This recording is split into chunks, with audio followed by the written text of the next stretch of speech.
शिकस्त जिसकी वजह से आज तक जमींदोज है पाकिस्तान का हौसला।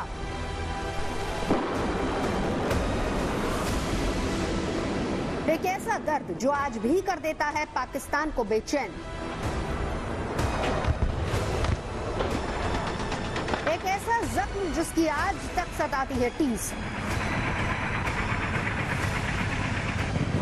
पाकिस्तान की एक भूल ने उसे दो हिस्सों में बांट कर रख दिया था।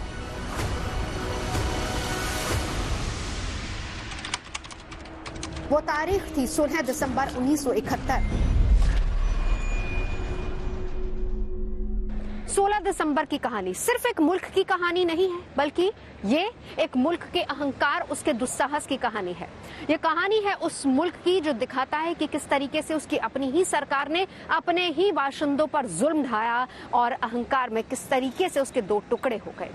आज रण क्षेत्र में बात इसी की।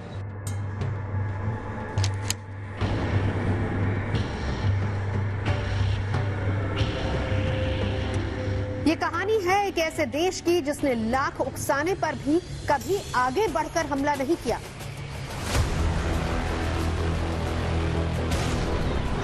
लेकिन जब छेड़ा गया तो अपने पराक्रम के शत्रु को ऐसा सबक सिखाया जिसकी टीस उसे आज आधी सदी बाद भी सताती है। ये कहानी है भारत और उसकी सेना के अप्रतिम शौर्य, साहस और बलिदान की।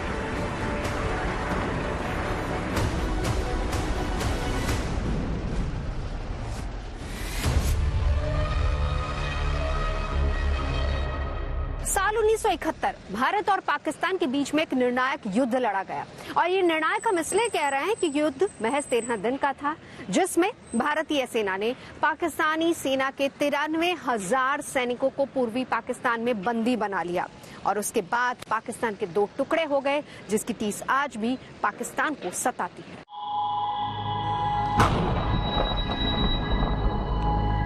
पाकिस्तान को न सिर्फ जमीन पर बल्कि नौसेना की जंग में भी मुंह की खानी पड़ी थी। पाकिस्तान का गुरूर मानी जाने वाली पनडुब्बी पीएनएस गाजी, जो भारत के आईएनएस विक्रांत को तबाह करने आई थी, वो उसी समंदर की गहराइयों में फना हो गई। उस पाकिस्तानी पनडुब्बी का मलबा विशाखापट्टनम के तट पर मिला, जिसने बरसों बाद पाकिस्तान के जख्म को फिर से हरा कर दिया।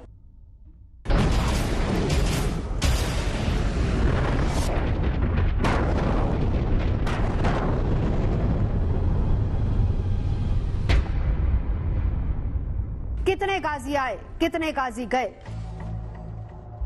Lieutenant general KJS tiny Dhillon की किताब का ये टाइटल गुस्ताख पाकिस्तान के जख्मों पर नमक के समान लगता है। हालांकि पाकिस्तान ने कभी इस बात को नहीं माना कि उसकी कोई पनडुब्बी डूबी भी थी या उसे भारत ने तबाह किया था।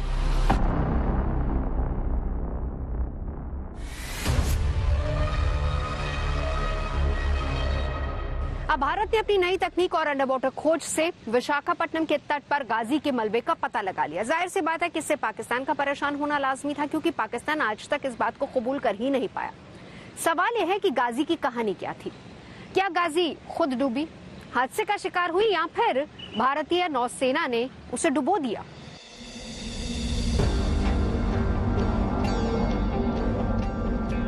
ये आज भी एक रहस्य है कि पीएनएस गाजी को किसने डुबोया। पाकिस्तान तो पिछले 50 साल से यही दावा कर रहा है कि भारतीय नौसेना ने पीएनएस गाजी को नहीं डुबोया। पाकिस्तान के दावे की पोल हम खोलेंगे, लेकिन उससे पहले ये बताते हैं कि कैसे पीएनएस गाजी के तबाह होने की बड़ी वजह खुद पाकिस्तानी नेवी बनी। उसके नाकाबिल अफसरों की वजह से पाकिस्तान को तबाही और जलालत झेलनी पड़ी। पीएनएस गाजी इंडियन ओशन रीजन की दूसरी सबमरीन थी। तब सिर्फ इंडोनेशिया के पास ही सबमरीन थी। 4 सितंबर 1964 को पीएनएस गाजी कराची के नेवल डॉकयार्ड पर पहुंची थी। अगर इंडियन नेवी की बात करें तो 5 जुलाई 1968 को आईएनएस कलवरी विशाखापट्टनम के हमारे नेवल बेस पर पहुंची थी। यानी भारत से 4 साल पहले ही पाकिस्तान सबमरीन ऑपरेट करने लगा था। पाकिस्तान को अमेरिका से पनडुब्बी मिली थी, जबकि भारत को रशिया से।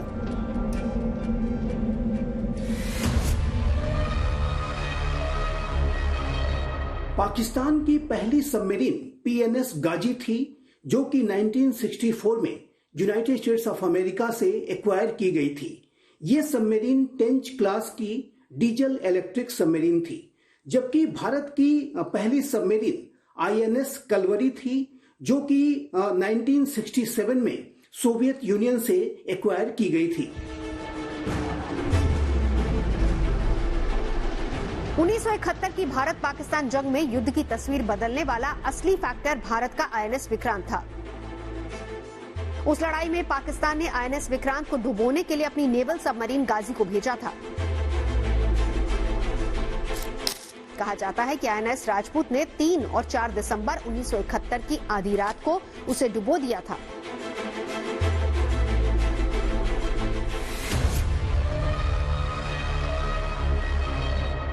बांग्लादेश युद्ध के दौरान 3 दिसंबर 1971 में विशाखापट्टनम के तट के पास समंदर में एक जोरदार धमाका हुआ। धमाका इतना जबरदस्त था कि आसपास की बिल्डिंगों के शीशे टूट गए। समंदर में ऊंची ऊंची लहरें उठने लगी, जो बाद में समंदर में ही समा गई। स्थानीय लोगों को लगा कि शायद ये कोई भूकंप है, लेकिन ये कोई भूकंप नहीं था, बल्कि ये पाकिस्तान की गाजी के अंदर हुआ वो विस्फोट था, जिसके जरिए विशाखापट्टनम के तट पर बारूदी सुरंग अंदर लगाई जा रही थी।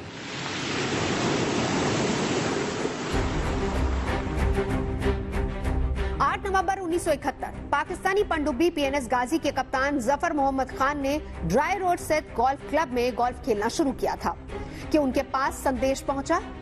वो तुरंत लियाकत बैरक स्थित नौसेना मुख्यालय पहुंचे। वहां नेवल वेलफेयर और ऑपरेशन प्लान्स के निदेशक कैप्टन भोंबल ने उन्हें बताया कि नौसेना प्रमुख ने उन्हें भारतीय नौसेना के विमान वाहक पोत आईएनएस विक्रांत को तबाह करने की जिम्मेदारी दी है।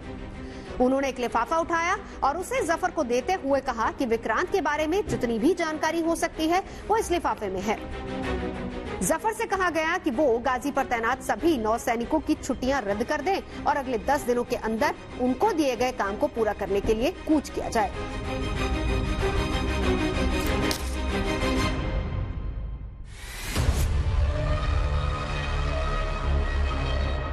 आईएनएस विक्रांत भारतीय नौसेना का पहला एयरक्राफ्ट कैरियर था, जिसे कि नौसेना में 1961 में कमीशन किया गया था। ये एयरक्राफ्ट कैरियर मैजेस्टिक क्लास का था, जिसे कि ब्रिटेन से एक्वायर किया गया था।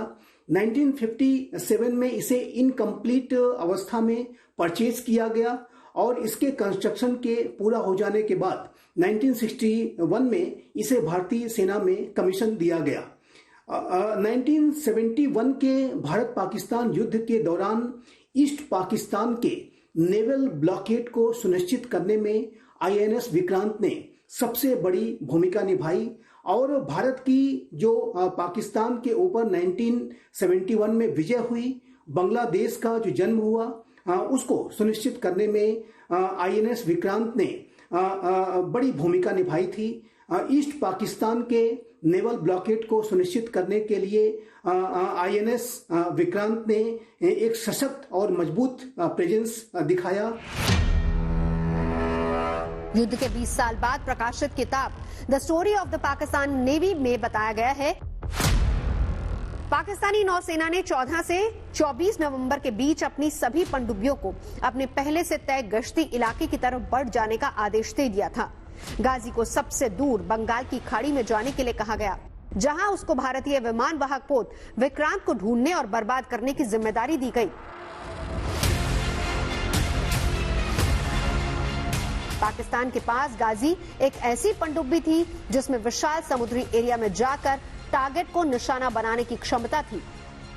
पाकिस्तान को भी ये पता था कि अगर वो विक्रांत को नुकसान पहुंचाने में कामयाब हुआ तो वो भारत पर युद्ध में बढ़त हासिल कर लेगा।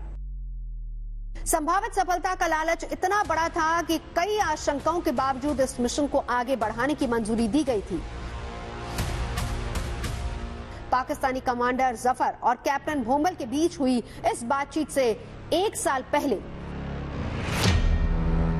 विक्रांत के कमांडर कैप्टन अरुण प्रकाश उनके चीफ इंजीनियर की ओर से भेजी गई रिपोर्ट को पढ़ रहे थे। रिपोर्ट में कहा गया था कि विक्रांत के बॉयलर के वाटर ड्रम में क्रैक आ गए हैं, जिसकी मरम्मत भारत में नहीं कराई जा सकती। 1965 के युद्ध में भी विक्रांत में कुछ यांत्रिक समस्याओं की वजह से उसे युद्ध में भाग लेने लायक नहीं समझा गया था।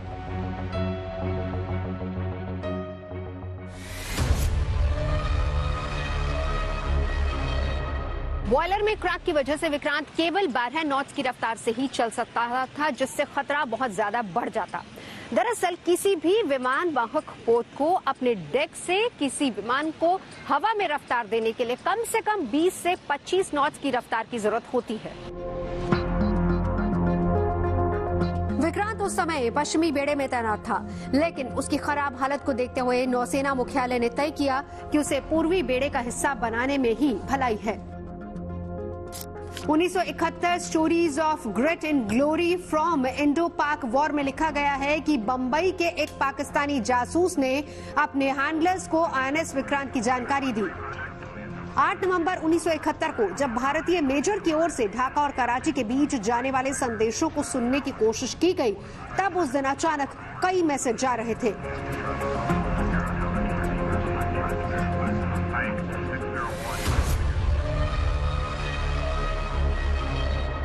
भारत को इस बात का आभास हो चुका था कि कुछ न कुछ बड़ा होने वाला है, खतरा लगातार बढ़ता जा रहा था। लेकिन सवाल ये था कि पाकिस्तान की बातचीत डीकोड नहीं हो रही थी, यानी कि भारत के पास सही इंफॉर्मेशन नहीं आ रही थी।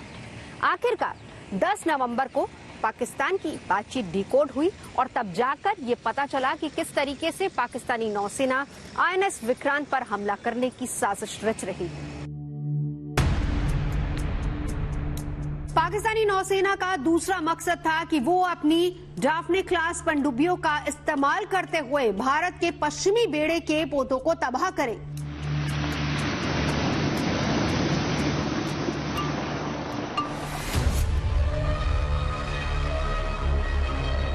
पाकिस्तान की नौसेना की मंशा ये थी कि वो पीएनएस गाजी के हमले के माध्यम से भारत के पहले एयरक्राफ्ट कैरियर आईएनएस विक्रांत को चेन्नई हार्बर में ही डुबो दे।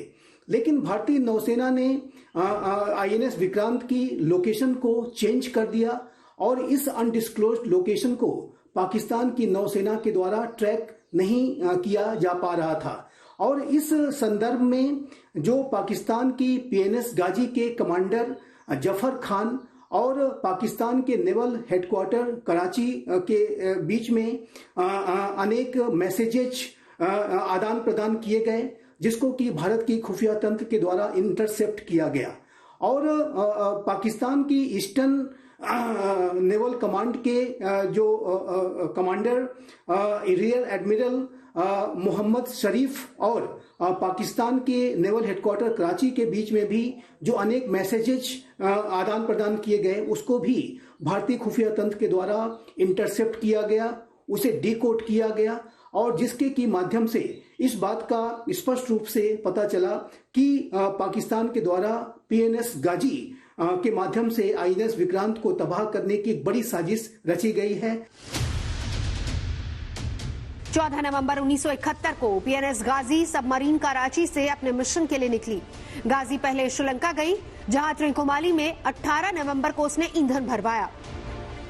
गाजी चेन्नई के लिए निकलने ही वाली थी कि उसी वक्त वहां पर एक संदेश पहुंचा कि गाजी अब चेन्नई में नहीं बल्कि विशाखापट्टनम की तरफ मूव हो रही है, जिसके बाद पाकिस्तानी नौसेना को ये लगने लगा कि विशाखापट्टनम में विक्रांत को निशाना बनाना और ज्यादा आसान हो जाएगा।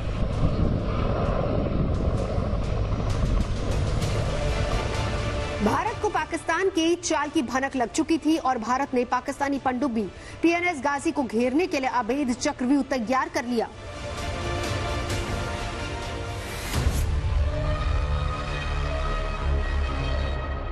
भारतीय नौसेना ने गाजी को अपने चक्रव्यूह में फंसाने के लिए ऑपरेशन डिकॉय चलाया, जिसके तहत ये बात फैला दी गई कि आईएनएस विक्रांत विशाखापट्टनम में है और इस अभियान की अगुवाई कर रहे हैं वाइस एडमिरल कृष्णन।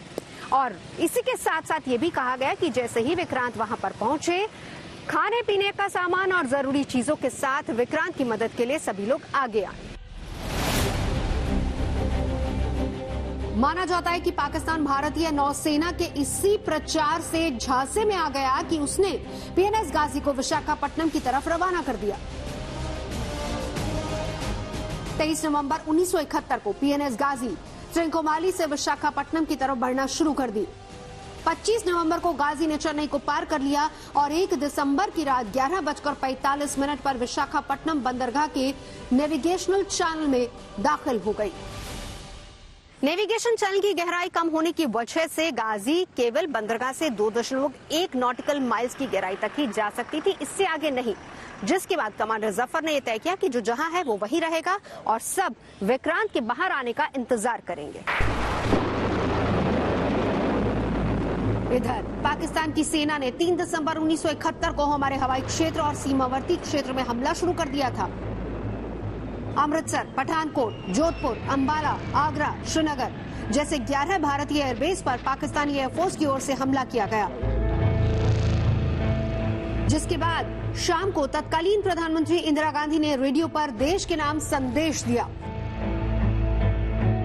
कुछ ही घंटे पहले करीब 5:30 बजे शाम के 3 दिसंबर को पाकिस्तान ने हमारे ऊपर एक हमला किया।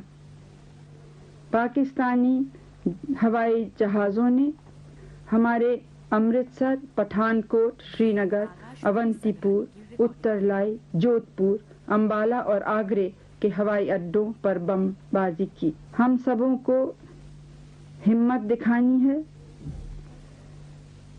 दृढ़ता दिखानी है, एकता दिखानी है और इस चुनौती का सामना जोरों से करना है।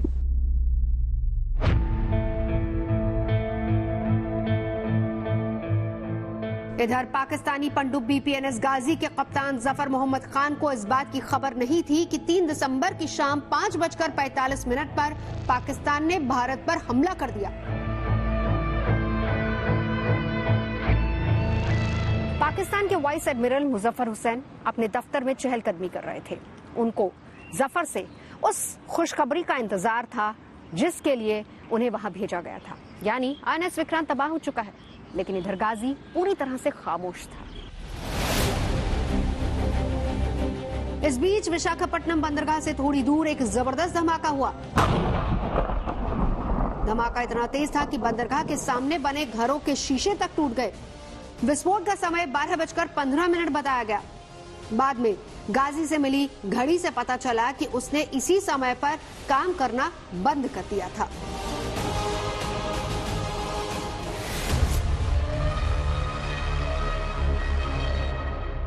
इस कहानी का सबसे बड़ा मोड़ ये था कि विक्रांत विशाखापट्टनम में था ही नहीं और ये पता चलते ही पाकिस्तान ने अपनी पनडुब्बी को अंडमान की तरफ रवाना कर दिया। दरअसल विशाखापट्टनम में पाकिस्तान को धोखा देने के लिए पुराने विध्वंसक आईएनएस राजपूत को लगाया गया ताकि पाकिस्तान को लगे कि यहीं पर विक्रांत है।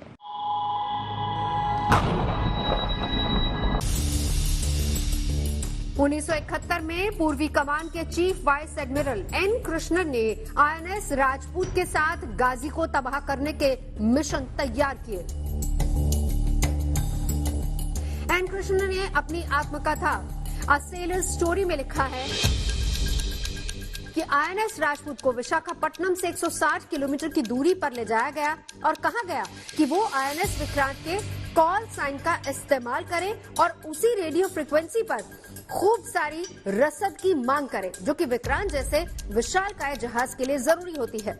विशाखापट्टनम बाजार से बड़ी तादाद में राशन, मांस और सब्जियां खरीदी गई ताकि वहां मौजूद पाकिस्तानी जासूस ये खबर दे सकें कि विक्रांत इस समय विशाखापट्टनम में है।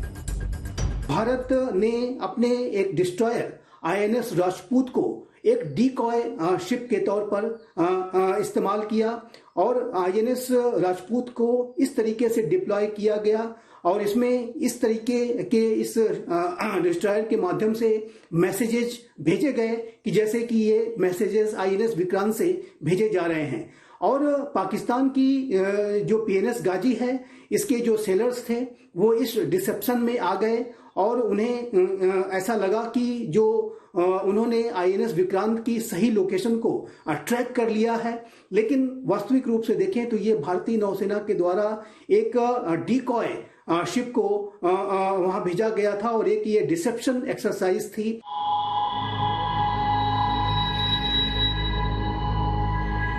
भारतीय नौसेना की सटीक रणनीति और दुश्मन के लिए तैयार चक्रव्यूह इतना मजबूत था कि उससे बच पाना पीएनएस गाजी के लिए आसान नहीं था। नतीजा ये हुआ कि विशाखापट्टनम में गाजी की जल समाधि बन गई। भारतीय नौसेना का दावा है कि गाजी को आईएनएस राजपूत ने डुबोया। वहीं पाकिस्तानी नौसेना इस बात से इनकार करती रही और उसका ये कहना है कि आंतरिक विस्फोट की वजह से वो डूबी। लेकिन कुछ लोग ये भी मानते हैं कि हाइड्रोजन की मात्रा ज्यादा होने की वजह से ही गाजी डूब गई। पीएनएस गाजी के तबाह होने से पहले ही भारत पाकिस्तान के खिलाफ युद्ध के मैदान में उतर चुका था। भारतीय नौसेना की ओर से पाकिस्तान को मुंहतोड़ जवाब देने के लिए ऑपरेशन ट्राइडेंट शुरू कर दिया गया था। 4 दिसंबर 1971 को भारतीय नौसेना ने कराची नौसैनिक अड्डे पर हमला बोल दिया। इस युद्ध में पहली बार जहाज पर मार करने वाली एंटी शिप मिसाइल से हमला किया गया। इंडियन नेवी ने पाकिस्तान के 3 जहाजों को तबाह कर दिया। भारतीय नौसेना ने जिस तरीके से मिसाइल बोट्स के जरिए कराची पर हमला किया, उसकी कल्पना शायद उस वक्त किसी ने भी नहीं की थी। दरअसल इस हमले के दौरान सैनिक आपस में रूसी भाषा में बातचीत कर रहे थे, जिससे पाकिस्तानी इसको डिकोड करने में नाकामयाब रहे। जनवरी 1971 में इन मिसाइल बोट्स को सोवियत संघ से भारत लाया गया था।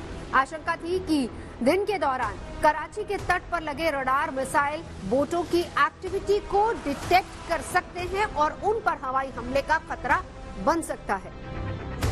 इसीलिए तय किया गया कि हमला रात में किया जाएगा।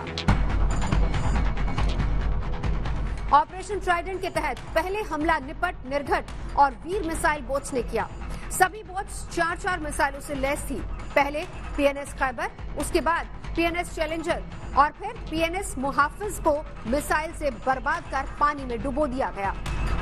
ऑपरेशन ट्राइडेंट भारतीय नौसेना के द्वारा 4 और 5 दिसंबर 1971 की रात को पाकिस्तान की पोर्ट सिटी कराची में लॉन्च किया गया था, जहां की पाकिस्तान की नौसेना का हेडक्वार्टर्स था।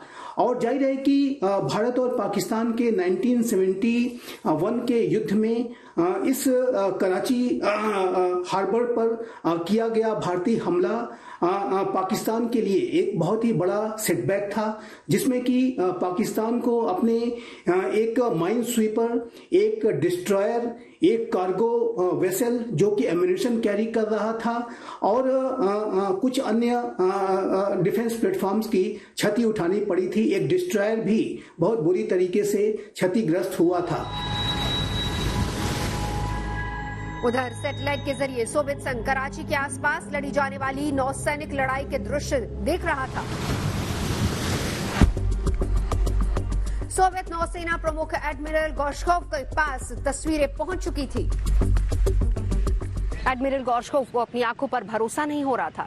दरअसल जिन मिसाइल बोट्स को उन्होंने भारतीय नौसेना की रक्षा के लिए और निगरानी के लिए भेजा था, उन्हीं मिसाइल बोट्स का इस्तेमाल कराची पर हमला करने के लिए हो रहा था। जिसके बाद एडमिरल गोर्शकोव ने भारतीय नौसैनिकों की और नौसेना की इतनी तारीफ की कि वहां पर उस समय खड़े अपने साथियों को खुशी से गले लगा लिया। लड़ाई के कुछ दिनों बाद एडमिरल गोर्शकोव अपने बेटे के साथ मुंबई पहुंचे। गोर्शकोव ने भारत के नौसेना प्रमुख एडमिरल नंदा के साथ मुलाकात की और उन नौसैनिकों से मिलने की इच्छा जाहिर की जिन्होंने सोवियत की दी गई मिसाइल बोटों का इस्तेमाल करते हुए कराची पर हमला किया था। कमांडरों से मुलाकात के बाद एडमिरल गोर्शकोव ने कहा, आपके लिए जानना जरूरी है कि उस लड़ाई में आप अकेले नहीं थे। हम अमेरिका के 7वें बेड़े की गतिविधियों पर पूरी तरह से नजर रखे हुए थे। अगर जरूरी होता तो हम हस्तक्षेप भी करते, लेकिन आप लोगों ने जिस तरह हमारी मिसाइल बोटों का इस्तेमाल किया, उसकी हम सपने में भी कल्पना नहीं कर सकते। आपको बहुत बधाई। भारत और पाकिस्तान के बीच 1971 का युद्ध शुरू होने के ठीक 2 महीने पहले यानी कि अक्टूबर 1971 में एडमिरल नंदा प्रधानमंत्री इंदिरा गांधी से मुलाकात करने के लिए पहुंचे। वहां जाकर उन्होंने प्रधानमंत्री से ये सवाल किया कि अगर उनकी नौसेना कराची तक हमला कर देती है तो कहीं दोनों मुल्कों में कोई सियासी टेंशन तो नहीं हो जाएगी। इसके बाद क्या हुआ, देखिए। इंदिरा गांधी ने हाँ या ना कहने के बजाय सीधा सवाल पूछा कि आप ऐसा क्यों पूछ रहे हो। नंदा ने जवाब दिया कि 1965 में नौसेना से खास तौर से कहा गया था कि वो भारतीय समुद्री सीमा से बाहर कोई कार्रवाई न करे, जिससे उसके सामने कई परेशानियां उठ खड़ी हुई। इंदिरा गांधी ने कुछ देर सोचा और कहा कि well admiral, if there is a war there is a war, यानी अगर लड़ाई है तो लड़ाई है। एडमिरल नंदा ने उन्हें धन्यवाद दिया और कहा, मैडम मुझे मेरा जवाब मिल गया।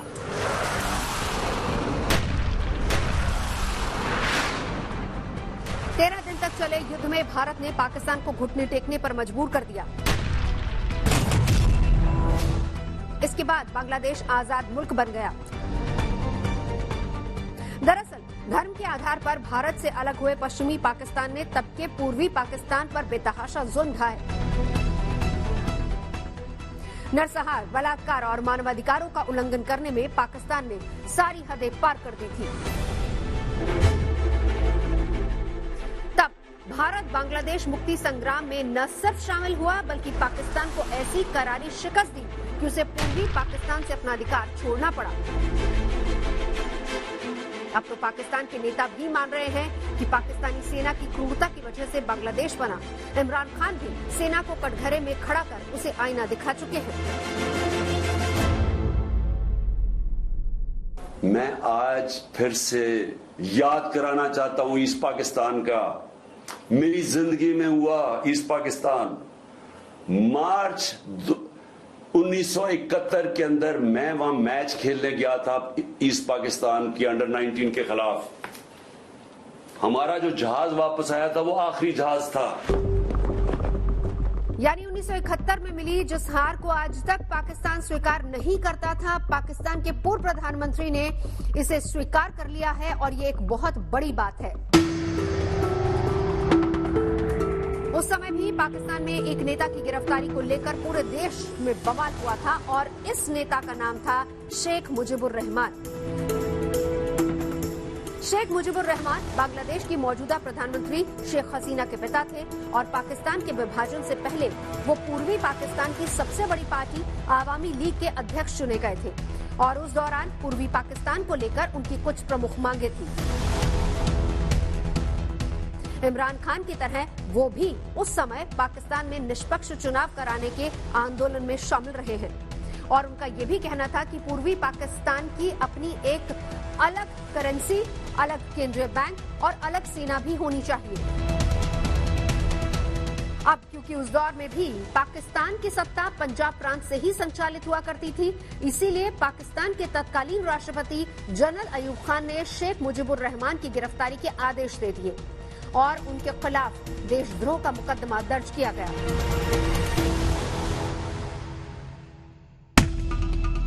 इस मुकदमे को तब अगरतला षड्यंत्र केस का नाम दिया गया, जिसमें शेख मुजीबुर रहमान पर त्रिपुरा के अगरतला शहर में भारत की मदद से पाकिस्तान को तोड़ने की साजिश रचने का आरोप था। तब शेख मुजीबुर रहमान की गिरफ्तारी पर पूर्वी पाकिस्तान में गृह युद्ध जैसी स्थिति हो गई। गिरफ्तारी की वजह से शेख मुजीबुर रहमान पूर्वी पाकिस्तान के लोगों में काफी लोकप्रिय हो रहे थे और दूसरी तरफ पाकिस्तान पर अंतर्राष्ट्रीय संस्थाओं और अमेरिका जैसे देशों का वहां निष्पक्ष चुनाव कराने का दबाव बढ़ रहा था। इस सब के बीच पाकिस्तान में जनरल अयूब खान की जगह जनरल याह्या खान वहां के राष्ट्रपति बन गए और उन्हें लगा कि शेख मुजीबुर रहमान पर देशद्रोह का आरोप है, इसलिए कुछ लोगों में भले ही उनके प्रति हमदर्दी हो लेकिन वो चुनाव नहीं जीत पाएंगे। इसी उम्मीद में साल 1970 में पाकिस्तान ने आम चुनाव कराने का ऐलान कर दिया और इन्हीं चुनावों ने पाकिस्तान के बंटवारे की नींव रखी। उस समय पाकिस्तान की नेशनल असेंबली में कुल 300 सीटें थी, जिनमें 138 सीटें पश्चिमी पाकिस्तान में थी और 162 सीटें पूर्वी पाकिस्तान यानी आज के बांग्लादेश में थी। अब जब वर्ष 1970 में आम चुनाव के नतीजे आए तो शेख मुजीबुर रहमान की आवामी लीग पूर्वी पाकिस्तान की 162 में से 160 सीटें जीत गई, जबकि जुल्फिकार अली भुट्टो की पाकिस्तान पीपल्स पार्टी पश्चिमी पाकिस्तान की 138 सीटों में से 88 सीटें ही जीत पाई। इस हिसाब से पाकिस्तान की 300 सीटों वाली नेशनल असेंबली में शेख मुजीबुर रहमान के पास बहुमत था और उन्हें पाकिस्तान का प्रधानमंत्री बनना था, लेकिन पाकिस्तान ने ऐसा होने नहीं दिया और वहां मार्शल लॉ लगाकर आम चुनावों के नतीजों को बेअसर कर दिया। इसके बाद 25 मार्च 1971 को शेख मुजीबुर रहमान को फिर से गिरफ्तार कर लिया गया।